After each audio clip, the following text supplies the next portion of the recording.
ನಾಳೆನೂ ಬರ್ರಿ ಮಲೇಶನ ಅಂತ ಅವ್ರು ಹೇಳ್ತಾನೆ ಇದ್ರು, ಗುರೂಜಿಯವರು ಹೇಳ್ತಾ ಇದ್ರು, ಹಾಗೆ ಬರ್ತಾ ಇದ್ದೆ. ತದನಂತರ ಇದು ನನಗೆ ಅವಶ್ಯಕತೆ ಐತಿ, ಇದು ನನ್ನ ಸಲುವಾಗಿ ಹೇಳ್ತಾ ಇದ್ದಾರೋ, ಇದು ನನಗೆ ಬೇಕಾಗೈತಿ ಅಂತಕ್ಕಂಥದ್ದು ನನಗೆ ಸ್ವಲ್ಪ ಕಲ್ಪನಾ ಬಂತು. ಯಾಕಂತಂದ್ರೆ ನಾನು ಇಷ್ಟೊಂದು ಮಾನಸಿಕ ಒತ್ತಡದೊಳಗೆ ಇದ್ನಪ್ಪ ಅಂತಂದ್ರೆ ಹೆಂಗಿದ್ನೆ ಅಂತಂದ್ರೆ ಮನ್ಯಾಗ ಉಪದ್ರಾಗಿದ್ನೆ. ಅಷ್ಟೊಂದು ಮಾನಸಿಕ ಒತ್ತಡ ಅಂದ್ರೆ ಮನೆಗೆ ಹೋದ ಕೂಡಲೇ ಮನ್ಯಾಗ ಎಲ್ಲರಿಗೂ ಸಿಟ್ಟಿಗೆ ಬರೋದ, ಬೈಯೋದ, ಟೋಟಲ್ ಎಲ್ಲ ಅಂದ್ರೆ ಮನೆ ಹಿರಿಯ ಹೆಂಗಿರ್ತಲ್ಲ ಮನ್ಯಾಗ ನಾವು ಎಲ್ಲ ದನಗೋಳ, ಆಡ, ಕುರಿ, ಕ್ವಾನ್, ಎಮ್ಮೆಲ್ಲ ಹಂಗೆ ಇರ್ತಾವತ್ತ. ಮನ್ಯಾಗ ಹಲ್ಲಿಸೋದ ಕಟಾಡಿಸಿದ್ದು ನನಗೆ ಆ ನಿಮ್ಮನೆ ಆಗಿದ್ದೀನಿ. ನಂದು ಅಷ್ಟೊಂದು ಮಾನಸಿಕ ಒತ್ತಡದಾಗಿದ್ದೀನಿ.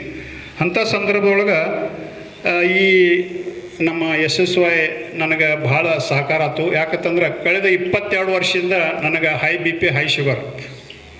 ಆ ಒಂದು ನಿಟ್ಟಿನೊಳಗೆ 19, 20 2 ವರ್ಷ ನಾನು ಈ ಒಂದು SSY ಕಾರ್ಯಕ್ರಮದಲ್ಲಿ ಭಾಗವಹಿಸ್ತಾ ಇದ್ದೆ. 2 MC ಮಾಡಿದೆ.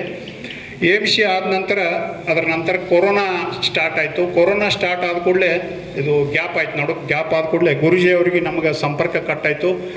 ಅದರ ನಂತರ ನನಗೆ ಕೊರೋನಾನೂ ಆಯಿತು. ಕೊರೋನಾ ಆದ ಟೈಮ್ದಾಗ ನಾನು ಹಾಸ್ಪಿಟಲ್ದೊಳಗೆ ಅಡ್ಮಿಟ್ ಆದೆ. ಹಾಸ್ಪಿಟಲ್ದೊಳಗೆ ಮಲ್ಕೊಳಕ್ಕೆ ಜಾಗ ಇಲ್ಲಾಗಿತ್ತು. ಆಚೆ ಕಡೆ ಒಬ್ಬರ ಈಚೆ ಕಡೆ ಒಬ್ಬರ ನಡಕ್ಕೆ ನನ್ನ ಹಾಕಿದ್ರು. ಆಚೆ ಕಡೆದು ತೀರ್ಕೊಂಡು ಹೋಯ್ತು, ಈಚೆ ಕಡೆ ತೀರ್ಕೊಂಡು ಹೋಯ್ತು. ನಾವೊಬ್ಬ ಬದುಕಿ ಬನ್ನಿ.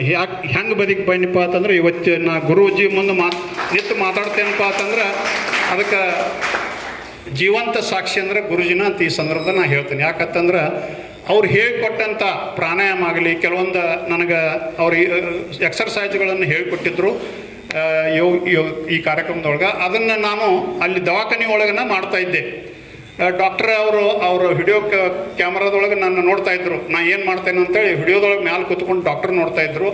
ನಾನು ಪ್ರಾಣಾಯಾಮ ಮಾಡೋದಾಗಲಿ ಕೆಲವೊಂದು ಎಕ್ಸರ್ಸೈಜ್ಗಳನ್ನು ಮಾಡ್ತಾಯಿದ್ದೆ. ಆ ಎಲ್ಲ ಒಂದು ಕಾರ್ಯಕ್ರಮಗಳಿಂದ ನಾನು ಆರೋಗ್ಯವಾಗಿ ನಾನು ಹಾಸ್ಪಿಟಲ್ದಿಂದ ಡಿಸ್ಚಾರ್ಜ್ ಆಗಿ ಮನೆಗೆ ಆರಾಮಾಗಿ ಬಂದೆ ಅಂತ.